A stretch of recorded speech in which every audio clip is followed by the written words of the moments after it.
learned what one of my biggest mistakes is. And the cool thing about getting older is being able to recognize those mistakes and then go back and correct them. And the longer you live, the better your life becomes because you're going to make mistakes. But what happens when the behavior you have to change as you get older is what kept you alive when you was younger? Good morning. So I learned at a very young age that people don't necessarily care about me, they care about them. And if what's happening with me is entertaining, that is what has them invested in my situation. Not me needing help, not me needing a person to listen or to speak back to me and things of that nature. So when I learned that, I stopped talking. I stopped talking for a long time to the point where I was considered the shy kid. And people was like, do he talk? Do he talk ever? Because he don't really say anything. And it's not that I was shy. It was just that I found out early on that people didn't care. And what hurt more than not getting help is asking for help and not getting help. Because if you don't know I'm struggling, so you don't help me because you don't know about my struggle, I can't blame you for it. It doesn't give me any disdain towards you. It doesn't upset me. It doesn't make me look at you different. Of course you didn't help. You didn't know I needed help. But what happens when you tell people and now they can't be ignorant anymore? They know you need some help. And then they still decide not to be there. As a kid, that's a tough pill to swallow. As a kid looking and saying, yo, I ain't even eat today. And all of these people know it. And I still ain't eat today. You know what I'm saying? That is a tough pill to swallow.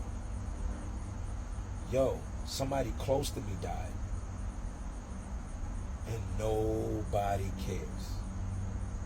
Everybody say, oh man, sorry for your loss. The end. Nobody asks how much, money the funeral gonna cost. Hey, I ain't got much, man, but here go $2 towards it. That's all I got.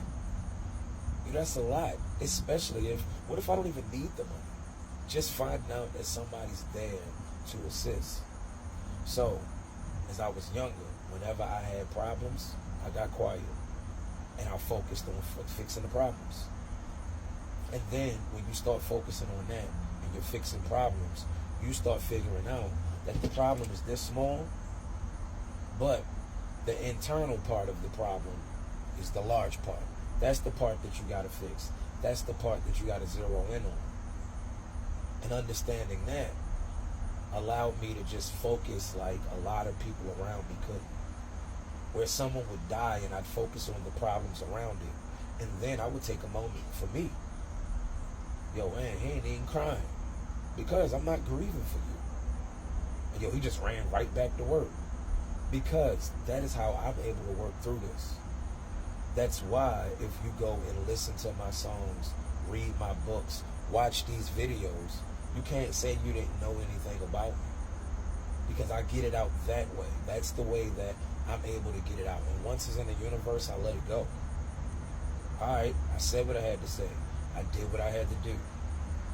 Now, what's the problem? Okay, funeral expense, I'll just handle that. I'm not carrying the rest of that stuff. I said that I was going to make this dream happen. That was a problem.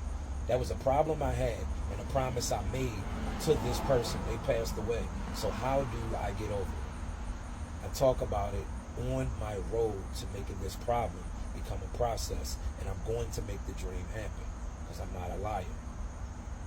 So that's how I'm going to grieve, and that's how I'm going to live for them, and that's how I move past it. That helped me survive.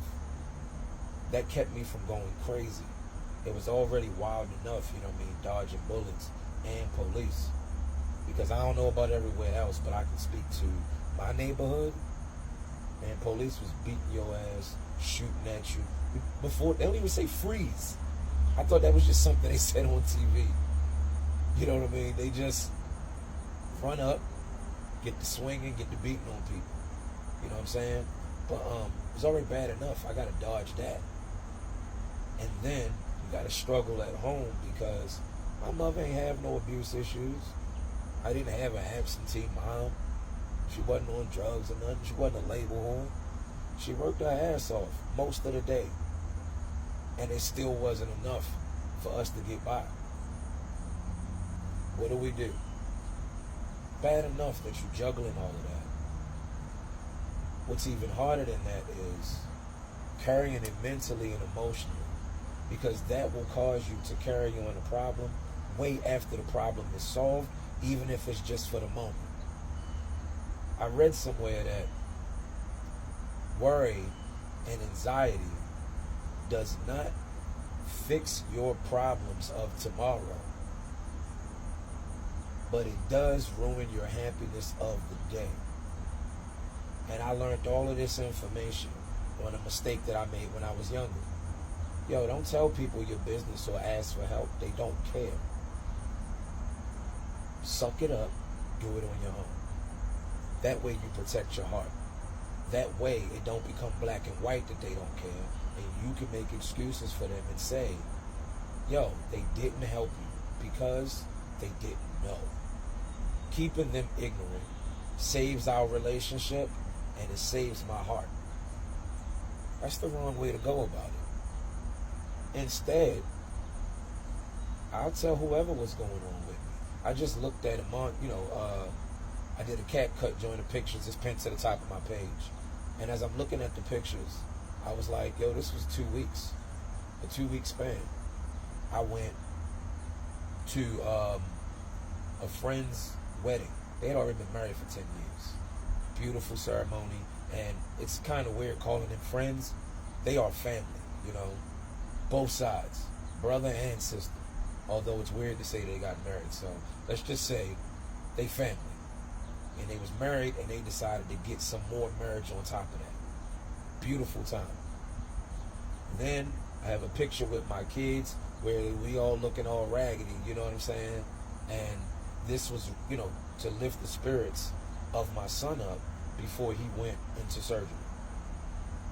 Now I saw the picture of me with the scrubs on.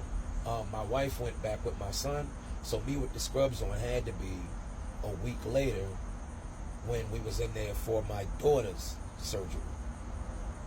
You know what I mean? We're talking about a 3-year-old and a 6-year-old. Then I go to a meetup where I get to meet up with some great artists down at South Carolina Studios, and we had a meeting there. And part of the reason why I don't tell anybody about what's going on with me, because all of those things have happened within a 2-week span.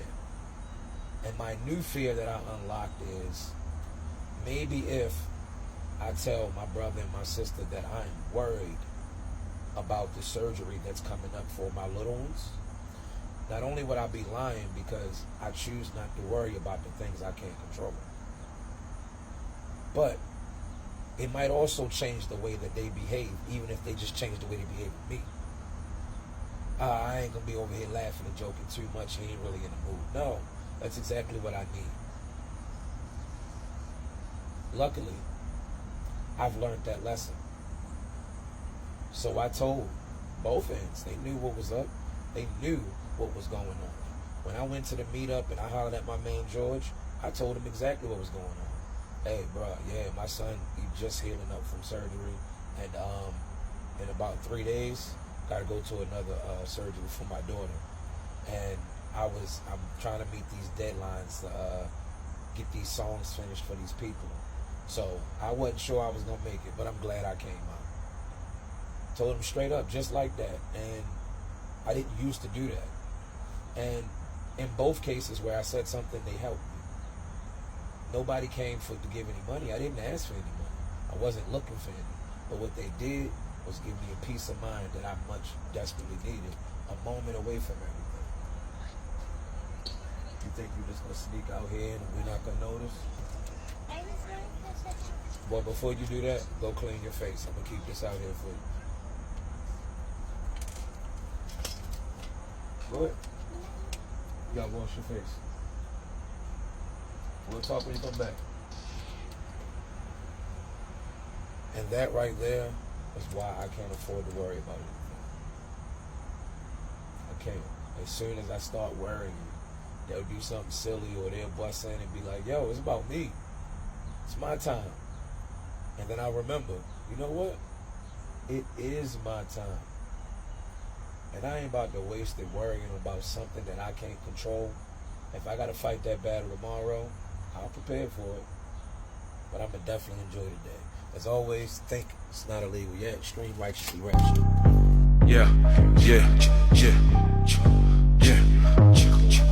I'm outside sipping liquor out of a glass. Nigga flip-flops on, talk a Cindy out of a glass. Slip a solo cup full of applesauce. Got my strap and all, if that's involved, it's a casket call. Just like Alpha Dog, hood nigga that could cancel y'all and could counsel y'all. Mind blowing like an ounce for y'all. Got some belts for y'all. We gon' ride till the casket fall. Got some cash involved and we'll apply like a casting call. Cutting actors off, they try to